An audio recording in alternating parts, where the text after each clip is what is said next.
हर हर महादेव। आज 8वां दिन है, सावन का दूसरा सोमवार है। आज हम विद्येश्वर संहिता का आपको 8, 9 और 10 अध्याय सुनाएंगे। तो आप सुनिए श्री शिव महापुराण का 8, 9 और 10 अध्याय और आप इसका पूरा पुण्य प्राप्त कीजिए। शिव जी आप पर कृपा करें, आप सबकी रक्षा करें। तो शुरू करते हैं।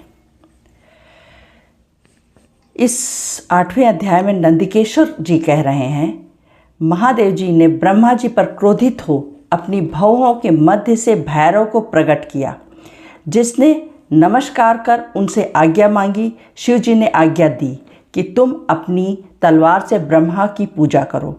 यह आज्ञा पाते ही भैरव जी ने ब्रह्मा के सर पर केस जा पकड़े। ब्रह्मा थरथर काँपने लगे। भैरव जी ने ब्रह्मा का मिथ्या भी 5वां सिर काट दिया। जब भैरव जी ने उनके अन्य सिरों को काटना चाहा, तब ब्रह्मा जी भैरव जी के चरणों में गिर गए। ये देखकर श्री विष्णु भगवान ने शिव जी के चरणों का आश्रय लिया और हाथ जोड़कर प्रार्थना की कि आरंभ में ही मैं अपनी कृपा इन्हें 5वां सिर प्रदान किया था, अतः इन्हें क्षमा करें। शिव जी की आज्ञा से भैरव ने ब्रह्मा जी को छोड़ दिया। तब वे फिर बोले कि तुमने अपनी प्रतिष्ठा और ईश्वरत्व पाने के लिए छल किया, इसलिए तुम सत्कार, स्थान और उत्सव में विहीन किए जाते हो। ब्रह्मा जी बोले, हे स्वामिन, बरद मुझे मेरा 5वां सिर दे दो।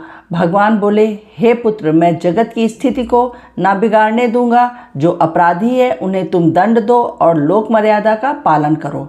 मैं तुम्हें वरदान देता हूँ कि आज से तुम गणों के आचार्य हुए, अतः तुम्हारे बिना कोई भी यज्ञ पूर्ण न होगा। ऐसा कहकर भगवान शिव केतकी के पुष्प से बोले, अरे मिथ्याभाषी दुष्ट केतकी, तू तुरंत यहाँ से भाग जा, तू मेरी पूजा के योग्य नहीं है। जब शिव गणों ने उसे दूर भगा दिया, तब केतकी शिव जी की प्रार्थना करने लगा, हे नाथ, मुझे कुछ तो सफल कीजिए तथा मेरे पापों को दूर कीजिए। शिव जी ने कहा, मेरा वचन मिथ्या नहीं होता, तू मेरे भक्तों के योग्य नहीं है और इस प्रकार तेरा भी जन्म सफल हो जाएगा और मेरी मंडल रचना का सिर मोर तू ही बनेगा। इस प्रकार 8वां अध्याय संपन्न हुआ। अब 9वां अध्याय सुनिए। नंदिकेश्वर बोले, हे सनत कुमार, ब्रह्मा विष्णु हाथ जोड़कर शिव जी के अगल बगल में जा बैठे और उनका पूजन करने लगे। तब ब्रह्मा एवं विष्णु से पूजित शिव जी ने प्रसन्न हो उनसे कहा कि हे वत्सो, तुम्हारी पूजा से मैं अत्यंत प्रसन्न हूँ। आज से इस दिन का नाम शिवरात्रि नाम से प्रसिद्ध एक बड़ा पवित्र दिन होगा, जो कि शिव चतुर्दशी नाम से मेरी तिथि मानी जाएगी। शिवरात्रि के दिन जो मेरे लिंग बेर की पूजा करेगा वो श्रेष्ठ विधायक तक होगा। यदि कोई जितेंद्रिय और निराहार रहकर 1 वर्ष तक निरंतर मेरी पूजा करेगा वो बड़ा तपस्वी है। परंतु जो एक दिन शिवरात्रि को मेरी प्रिय तिथि पर प्रपंच रहित होकर मेरी पूजा करेगा वो भी उसके ही समान हो जाएगा। क्योंकि जैसे चंद्र दर्शन से समुद्र उमड़ता है, वैसे ही एक दिन भी मेरी भक्ति को उमड़ने वाला है। मेरा स्तंभ रूप जो मैंने पहले प्रकट हुआ लिंग रूप आर्द्रा नक्षत्र है। यदि कोई अगहन में आर्द्रा नक्षत्र में उमा सहित मेरा दर्शन करता है, वह मुझे कार्तिकेय से भी अधिक प्रिय है। इस पुनीत पर्व के दर्शन से ही महाफल प्राप्त होता है और पूजन का फल तो वाणी से ही कहा नहीं जा सकता। इस स्थान में जहाँ मैं लिंग रूप से प्रकट होता हूँ, इसका यही नाम होगा और यह पूजन के समय छोटा हो जाएगा। यह भक्ति मुक्तिदायक होने के साथ ही दर्शन, स्पर्श और ध्यान द्वारा आवागमन से छुड़ाने वाला है। ये अरुणाचल नाम से विख्यात होगा और यहाँ पर शरीर त्यागने वाले को मुक्ति प्राप्त होगी। जो इस लिंग रूप में मुझे लिंगेश्वर का पूजन करेंगे, उन्हें सालोक के सामीप्य, सारूप्य, साष्टि और सायुज्य 5 प्रकार की मुक्ति प्राप्त होगी। ब्रह्मा विष्णु के युद्ध में जितनी सेना मारी गई थी, उन सबको शिव जी ने अमृत बरसाकर जीवन प्रदान कर दिया और उन दोनों की परस्पर शत्रुता को भी यहीं समाप्त कर दिया कि मेरे सकल और निष्फल 2 स्वरूप हैं। ऐसा स्वरूप और किसी का भी नहीं है, इसलिए कोई दूसरा ईश्वर पद नहीं पा सकता। मेरा एक स्वरूप तो लिंग निर्गुण रूप है और दूसरा निष्फल सगुण रूप है।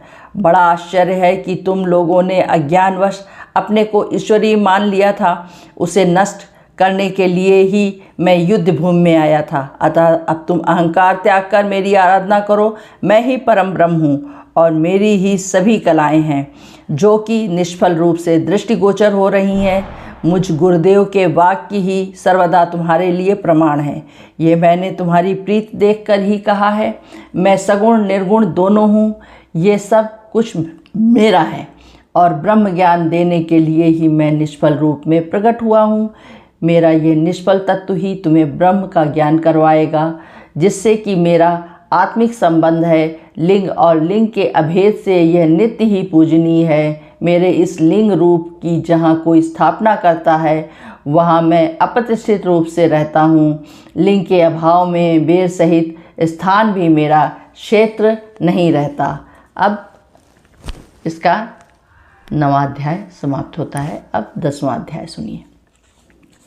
ब्रह्मा जी और विष्णु जी बोले, हे प्रभो, अब आप सर्गादि पंचकृत्य का लक्षण हमें कृपा करके सुनाइए। श्री शिव जी बोले कि मेरे समस्त कार्य ज्ञान गुण हैं तथा हे पुत्रों सुनो।